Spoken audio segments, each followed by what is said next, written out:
Hello student, कैसे हो आप सब। आई होप आप सभी अच्छे होंगे और आपकी पढ़ाई की जो शुरू की चल रही होगी, इसी पढ़ाई को अच्छी से बहुत अच्छी करने के लिए आ चुका है आपका अपना YouTube channel the science academy. मैं हूं विक्रम सिंह, जो कराऊंगा आपको साइंस के हर टॉपिक्स को क्लियर एंड हर डाउट को सोल्व। तो क्या चल रहा है अपना अपना लास्ट क्लास में चल रहा था, अपन ने चैप्टर की शुरुआत कर रखी है क्लास 8 का चैप्टर नंबर 9। इसका नाम है जंतुओं में जनन। ठीक है, रिप्रोडक्शन इन एनिमल्स कि जंतु किस प्रकार से जनन करते हैं, मनुष्य किस प्रकार से जनन करते हैं और जनन क्यों करते हैं, क्या कारण है जनन करने का और उसके करने से हमें क्या क्या परिणाम देखने को मिलते हैं, उसी के बारे में अपन ने चर्चा करी थी। सबसे पहले अपन ने समझा था कि उस चैप्टर के नाम का अर्थ क्या है, व्हाट इज ए जनन, कि जनन क्या होता है, रिप्रोडक्शन क्या होता है। ठीक है, फिर इसके बाद समझा था कि जनन की कितनी विधियाएं होती है। ठीक है, कि जनन को करने के कितने तरीके होते हैं, कि जनन की विधियां कितनी होती है। दो तरीके मैंने बताए थे आपको। पहला बताया था मैंने अलैंगिक जनन, असेक्सुअल रिप्रोडक्शन। दूसरा बताया था मैंने लैंगिक जनन, सेक्सुअल रिप्रोडक्शन। इस क्लास में अपन सेक्सुअल रिप्रोडक्शन की चर्चा करेंगे, उसके बारे में समझेंगे। लैंगिक जनन क्या होता है वो समझेंगे। ठीक है, तो अपन ने यही सब डिस्कस करा था और मैंने लास्ट में आपको बताया था लैंगिक जनन के बारे में कि लैंगिक जनन क्या होता है, नर युग्मक क्या होते हैं, मादा युग्मक क्या होते हैं और उन दोनों के मिलने को निषेचन किस प्रकार से होता है, ये सब अपन ने चर्चा कर ली थी अच्छे तरीके से। आज मैं वापस से उसी चीज को वापस से दोहराऊंगा, क्योंकि वही चीज अपन को आगे पढ़नी है। अगर मैं वहां पे उसी चीज से अगर एक झटके से अगर आपको दूसरा टॉपिक उठा दूं तो आपका दिमाग में कुछ ना कुछ कंफ्यूजन रह जाएगा, और मैं आपके दिमाग में कोई कंफ्यूजन रखना ही नहीं चाहता। ठीक है, तो वापस से मेरे साथ धमाकेदार क्लास को शुरुआत करिए और हेडिंग डालना लैंगिक जनन। क्या हेडिंग डालोगे? लैंगिक जनन। हेडिंग है लैंगिक जनन। ठीक है, सेक्सुअल रिप्रोडक्शन, लैंगिक जनन। कि लैंगिक जनन का मतलब होता है कि जिसमें क्या हो, दो इंसान या दो जानवर या दो जीव प्रेजेंट हो, वो क्या कहलाएगा? लैंगिक जनन कहलाएगा। सबसे पहली बात तो ये होती है लैंगिक जनन की कि इसमें दो जनों का होना बहुत जरूरी होता है। ठीक है, दूसरी बात क्या होती है कि इसमें जो निषेचन प्रक्रिया होती है वो आंतरिक रूप से होती है। ठीक है, अलैंगिक जनन में क्या होता है, जो निषेचन प्रक्रिया होती है वो बाहर होती है। ठीक है, इसमें आंतरिक रूप से होती है, यानी कि दो जनों में से किसी एक जने के शरीर के भीतर निषेचन प्रक्रिया होगी। ठीक है, ये सब बातें क्या होती है, लैंगिक जनन में आती है। ठीक है, तो पहले हेडिंग लिखना वापस से लैंगिक जनन की।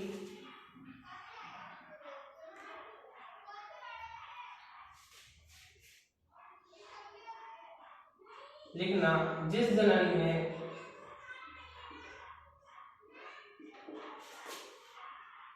नर युग्मक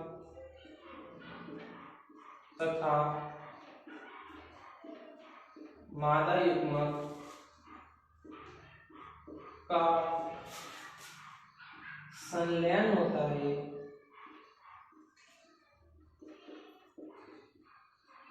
उसे लैंगिक जनन कहते हैं। क्या कहते हैं? लैंगिक जनन कहते हैं, सेक्सुअल रिप्रोडक्शन। ठीक है, सेक्सुअल रिप्रोडक्शन, लैंगिक जनन। ठीक है, कि जिसमें दो जने, कौन कौन से मैंने आपको बता दिए। ठीक है, नर और मादा। ठीक है, मेल एंड फीमेल। ठीक है, नर को मेल और मादा को फीमेल। ठीक है, कि दो जनों का होना बहुत जरूरी होता है। ठीक है, किस पे? लैंगिक जनन में। ठीक है, क्या हो रहा है, इनके युग्मकों का संलयन हो रहा है, दोनों में कुछ ना कुछ स्पेशल चीज प्रेजेंट होगी। ठीक है, कुछ ना कुछ ऐसा स्पेशल प्रेजेंट होगा जिसका क्या होगा, दोनों का मिलाप होगा और क्या होगा, आगे की प्रोसेस कंटिन्यू होगी। ठीक है, दोनों का होगा कुछ ना कुछ। ठीक है, तो संलयन का क्या मतलब होता है? संलयन का मतलब मैंने लास्ट क्लास में बताया था, मिलना। ठीक है, दोनों का आपस में मिलना। ठीक है, और उन दोनों के मिलने से कुछ नई चीज बनेगी। ठीक है, तो नर युग्मक, आपको पहले यही बताया था कि नर युग्मक क्या होते हैं। नर युग्मक होते हैं शुक्राणु। क्या होता है? नर युग्मक शुक्राणु। ठीक है, दूसरी तरफ बात करते हैं मादा युग्मक। ठीक है, मादा युग्मक जिसे क्या बोलेंगे अपन? अंडाणु। ऐसे क्लियर? नर युग्मक शुक्राणु, मादा युग्मक अंडाणु, इन दोनों को क्या होगा, मिलना होगा। और इन दोनों के मिलने को क्या कहेंगे अपन, इन दोनों के मिलने को अपन क्या कहेंगे, निषेचन। क्या कहेंगे, जब ये दोनों, ठीक है, जब ये दोनों मादा शरीर के अंदर मिल जाते हैं तो इसे क्या बोला जाता है, इस प्रक्रिया को बोला जाता है निषेचन प्रक्रिया, फर्टिलाइजेशन इसको इंग्लिश में बोला जाता है। ठीक है, तो ये होता है लैंगिक जनन। कि लैंगिक जनन क्या होता है कि जिसमें नर तथा मादा युग्मकों का क्या होता है, मेल मिलाप होता है, मिलना होता है। ठीक है, और कौन कौन से, अंडाणु और शुक्राणु। ठीक है, नर युग्मक शुक्राणु, मादा युग्मक अंडाणु, इन दोनों का मिलना होगा और क्या प्रोसेस होगी, निषेचन की प्रोसेस होगी। किसके अंदर होगी, मादा शरीर के अंदर होगी।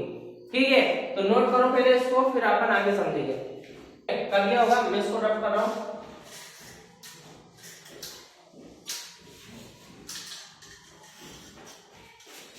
ठीक है, मैंने आपके सामने एक डायग्राम बना रखा है, वैसे तो आप पहचान के होंगे, इतना समझदार हो कि आप पहचान के होंगे कि क्या डायग्राम है। ठीक है, इतना तो सब में कॉमन सेंस होता है। आज के टाइम पे इतना बुद्धू कोई भी नहीं है कि इस डायग्राम को ना पहचान सके। ठीक है, फिर भले वो मेल कैंडिडेट हो या फीमेल कैंडिडेट हो। ठीक, तो हेडिंग डालना, हेडिंग क्या डालोगे, हेडिंग डालो नर जनन अंग, नर जनन अंग। ठीक है, क्या हेडिंग डाली है, नर जनन अंग। ठीक है, इंग्लिश में क्या बोलेंगे, मेन सेक्सुअल ऑर्गन। ठीक है, मेन सेक्सुअल ऑर्गन, कि जहां से क्या करते हैं, नर जनन क्रिया को करते हैं, उसे क्या बोला जाएगा, उसका जननांग बोला जाता है। क्या बोला जाता है, जननांग। ठीक है, ये जननांग है ना, इसी को इस मिलाकर के आपस में क्या बोला जाता है, जननांग बोला जाता है। ठीक है, कुछ ना कुछ ऐसे अंग होंगे जिससे क्या करते हैं, जनन क्रिया को करते हैं। ठीक है, वो क्या कहलाते हैं, नर जननांग। ठीक है, तो सबसे पहले अपन इसको समझेंगे। ठीक है, सबसे पहले अपन समझेंगे क्या क्या वो कौन कौन से नर जननांग होते हैं। ठीक है, सबसे पहली बात अपने पास या मेल कैंडिडेट है या नर जो है उनके पास एक जोड़ी वृषण पाए जाते हैं। क्या पाए जाते हैं, एक जोड़ी वृषण पाए जाते हैं। ठीक है, दो गोलाकार संरचना होती है। ठीक है, दो गोलाकार संरचना होती है शरीर में, जहाँ पे अपने गुप्त अंग होते हैं वहां पे दो गोलाकार संरचना होती है। ठीक है, उसे क्या बोला जाता है, ये होती है दो गोलाकार संरचना। ठीक है, ये और साथ में ये। ठीक है, दो गोलाकार संरचनाएं होती है, इसे कहा जाता है वृषण। क्या कहा जाता है, वृषण। ये एक जोड़ी संरचना होती है, यानी कि दो प्रेजेंट होते हैं सभी के पास। ठीक है, इसे क्या कहा जाता है, इसे बोला जाता है वृषण। ठीक है, ये क्या काम आते हैं, इसमें प्रेजेंट होते हैं शुक्राणु। क्या प्रेजेंट होते हैं, शुक्राणु। इसी में ही प्रेजेंट शुक्राणु होते हैं, जिसकी सहायता से क्या होता है कि ये हमारे शरीर के अंदर छोड़े जाते हैं जो शुक्राणु, और जो मैंने बताया था नर युग्मक शुक्राणु, तो वो इसी में ही प्रेजेंट होंगे। बिना शुक्राणु के क्या होता है, आप कभी भी पिता नहीं बन सकते। ठीक है, क्योंकि शुक्राणु का होना बहुत जरूरी होता है निषेचन प्रक्रिया के लिए। ठीक है, तो ये होता है वृषण, और वृषण में क्या प्रेजेंट होते हैं, शुक्राणु। दूसरी बात, ठीक है, दूसरी बात यहाँ पे क्या प्रेजेंट है, यहाँ पे प्रेजेंट होती है शुक्राणु नलिका। ठीक है, क्या प्रेजेंट है, शुक्राणु नलिका। ठीक है, क्या प्रेजेंट है, शुक्राणु नलिका। ठीक है, कि जहां से क्या करे जाते हैं, शुक्राणु पास करे जाते हैं। ठीक है, कि जहां से शुक्राणु पास करे जाते हैं। ठीक, ये आप संरचना देख लोगे, यहाँ पे ये क्या है, ये वृषण है और इसी से कनेक्टेड शुक्राणु नलिकाएं हैं। ठीक है, ये जाते हैं, ठीक है, यहाँ पे जाएंगे, ये नलिका से होते हुए जाते हैं और यहाँ से होते हुए जाके आगे यहाँ पे आते हैं, और यहाँ से होते हुए आपके लिंग द्वार से या आपके शिश्न द्वार से बाहर निकाल दिए जाते हैं। ठीक है, ये होता है आपका स्पर्म रिलीज करना या शुक्राणु को शरीर से बाहर निकालना। ठीक, तो ये क्या है कि ये शुक्राणु नलिका में प्रेजेंट होते हैं। ठीक है, प्रेजेंट तो वृषण में होते हैं, लेकिन जब आप उस क्रिया को दोहराते हैं कि जब आपको स्पर्म रिलीज करना होता है, तो क्या होता है, वो शुक्राणु नलिका से होते हुए आपके शिश्न द्वार से शरीर से बाहर निकाल दिए जाते हैं। ठीक है, समझ में आ रहा होगा अच्छे तरीके से। ठीक, ये हो गए आपकी शुक्राणु नलिका और ये हो गए आपके एक जोड़ी वृषण। अब क्या आता है, अब आपके आती है मेन चीज। ठीक है, अब क्या आते हैं आपके मेन चीज आती है, जिसका नाम क्या होता है, जिसका नाम है आपके शिश्न। अजीब लग रहा होगा, अजीब लग रहा होगा कि भैया हमारे कैसे पढ़ा रहे हैं, कुछ अलग ही भाषा में पढ़ा रहे हैं, बोर सा लग रहा होगा है। और जो पढ़ने वाले बच्चे बिल्कुल जो पढ़ते हैं सिंसियरली, उनको लग रहा होगा क्या नॉलेजेबल चीज बता रहे हैं, बिल्कुल ज्ञान वाली बातें बता रहे हैं, ये तो मैंने कभी सुना ही नहीं था, मैंने तो कुछ और ही चीजें सुनता हूँ मार्केट में, है ना, लग रहा होगा। ये साइंस की भाषा है। ठीक है, यहाँ पे गलत चीज को भी अच्छे तरीके से बताया जाता है क्योंकि ये साइंस की भाषा है। ठीक है, आप गली मोहल्ले में इसको कुछ और कहते होंगे, आप गली मोहल्ले में इसको कुछ और कहते होंगे, ठीक है, लेकिन ये साइंस की भाषा में क्या है, उसी चीज को बहुत अच्छे तरीके से एक्सप्लेन करा जाता है। ठीक है, तो ये क्या है, ये तीन चीजें प्रेजेंट होती है, तो ये तीन चीजें क्या होते हैं, ये कहलाते हैं नर जन्ना। ठीक, मोस्टली तो ये कहलाएंगे शिश्न और वर्षण, क्योंकि ये क्या है, बाहरी संरचना है, आपको दिखाई देते हैं। ठीक है, आपको दिखाई देते हैं।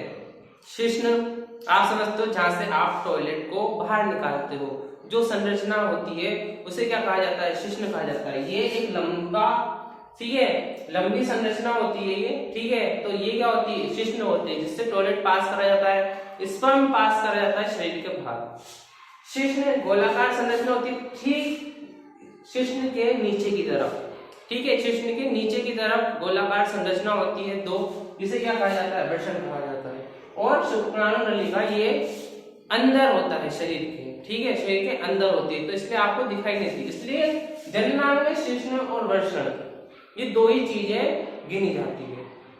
तो ये है आपके नर जननांग। ठीक है, जब आप क्लास में आगे बढ़ोगे, 10th लेवल तक जाओगे, तो इसी चीज में आपके बहुत सारी चीज इंक्लूड होती जाएगी। ठीक है, शुक्राणु नलिका, परिनलिका, ठीक है, बहुत सारी चीजें होती है। ठीक है, तो ये आपके अभी इतना है कि आप समझ सकते हो आसानी से, वरना आप गूगल पे तो ऐसे देखोगे तो बहुत सारी नॉलेज मिलेगी, हर तरह की नॉलेज मिलेगी। ठीक, क्योंकि अभी आपका समय आने वाला है, अभी आपका समय आगे आने वाला है, तो टेंशन लेने वाली बात नहीं है। हर टाइम पे सही एजुकेशन मिलना बहुत सही बात है। ठीक है, और एक टाइम पे आप बहुत सारी एजुकेशन लोगे वो कुछ नहीं है, फिर आपका टाइम पास है। ठीक, तो ये है आपके नर जनन, कि इसी को अपन क्या लिखेंगे, थ्योरी के फॉर्म में लिखेंगे। तो लिखो मेरे साथ,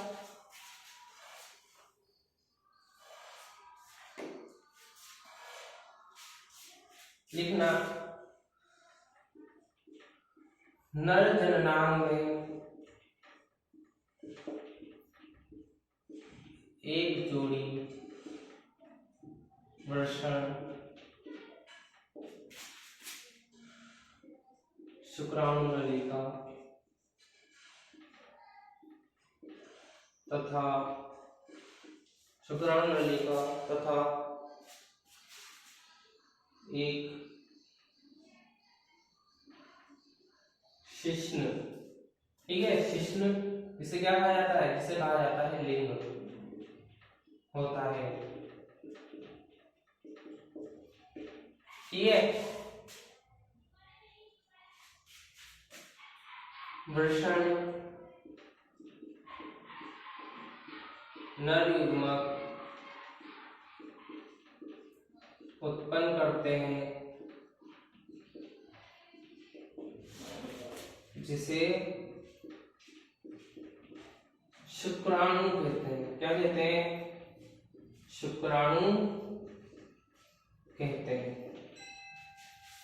ठीक है, जिसे क्या कहते हैं, शुक्राणु कहते हैं।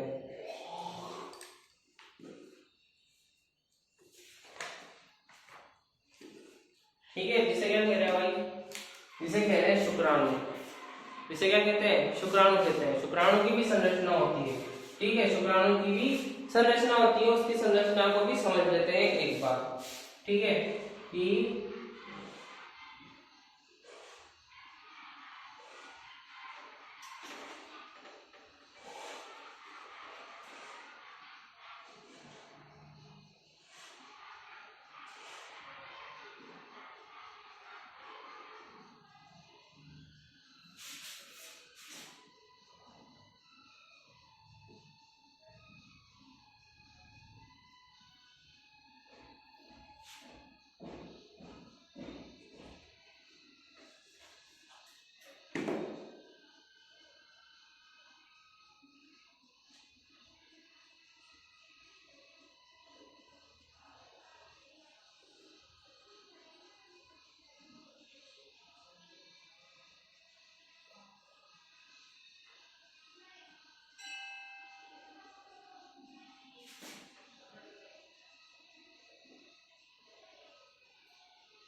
ठीक है, ये आपके शुक्राणु की संरचना होती है। ठीक है, शुक्राणु की जो संरचना होती है ना, एक्चुअल में जो माइक्रोस्कोप से देखी जाती है वो कुछ इस तरीके से होती है। ठीक है, ये शुक्राणु का फर्स्ट पार्ट कहलाता है, जो क्या कहलाता है, सिर कहलाता है। इसको जब आप बायोलॉजी, अगर आपकी क्लासेस होगी, अगर आप साइंस लेते हो, अगर आप पढ़ते हो, तो इसको टोपी भी बोला जाता है सिर को। ठीक है, ये जो बीच का भाग होता है इसे मध्य भाग बोला जाता है। ठीक है, क्या बोला जाता है, मध्य भाग बोला जाता है। ठीक है, फिर उसके बाद जब इसको मध्य भाग बोला जाता है, ठीक है, तो मध्य भाग के बाद लास्ट में आता है इसके, वो होता है पूंछ। क्या होता है, पूंछ। ठीक है, इस सबसे पहला पार्ट सिर, दूसरा पार्ट होता है मध्य भाग और तीसरा होता है पूंछ। कुछ इस प्रकार की संरचना आपको देखने को मिलती है शुक्राणु की। ठीक है, तो इसको भी नोट करो और पूरे डायग्राम वगैरह सब बना लो। क्वेश्चन आता है कि नर जननांग को सचित्र समझाइए, तो यही डायग्राम बनता है नर जननांग का, ऐसा ही सेम डायग्राम बनता है। और अगर आपसे पूछते हैं कि शुक्राणु क्या होते हैं, तो शुक्राणु क्या होते हैं, ये नर युग्मक होते हैं जिसे शुक्राणु कहते हैं। नर शुक्राणु में सिर, मध्य भाग तथा पूंछ, 3 प्रकार के भाग पाए जाते हैं। ठीक है, तो ये होता है शुक्राणु और ये होता है क्या, आपके नर जननांग। ठीक है, मेल कैंडिडेट के, फीमेल के नहीं, मेल कैंडिडेट का ही, फीमेल की अपन बाद में बात करेंगे, तो इसको नोट करो पहले। ठीक है, तो कर लिया होगा। तो आज अपन इतना ही पढ़ेंगे इसको। नर जननांग में अपन ने क्या, एक जोड़ी वर्षण होते हैं, शुक्राणु तथा शुक्राणु नलिका तथा एक शिश्नु होता है। वर्षण नर युग्मक उत्पन्न करते हैं, जिसे क्या कहते हैं, शुक्राणु कहते हैं। ठीक है, तो ये मैंने आपको डायग्राम के थ्रू अच्छे तरीके से समझा दिया। फिर उसके बाद शुक्राणु की संरचना में क्या होता है, सिर, मध्य भाग तथा पूंछ प्रेजेंट होती है। सिर, मध्य भाग तथा पूंछ 3 प्रेजेंट होते हैं, ये होता है नर जननांग। ठीक है, तो ये थी अपनी आज की क्लास, जिसमें अपन ने क्या समझा, लिंग जनन को समझा था, वापस निषेचन प्रक्रिया समझी थी, और फिर क्या शुरुआत करी, नर जननांग। तो नेक्स्ट पार्ट होगा, उसमें अपन समझेंगे मादा जननांग के बारे में, और उसके बारे में कुछ आगे चर्चा भी करेंगे। तो आई होप आपको क्लास में मजा आया होगा, कुछ नए टॉपिक्स आपको जानने को मिले होंगे, कुछ नई बातें आपको जानने को मिली होगी। तो क्या करना है, like, comment, share and to subscribe Science Academy channel. तो मिलते हैं अपन अपनी नेक्स्ट क्लास में, तब तक के लिए जय हिंद।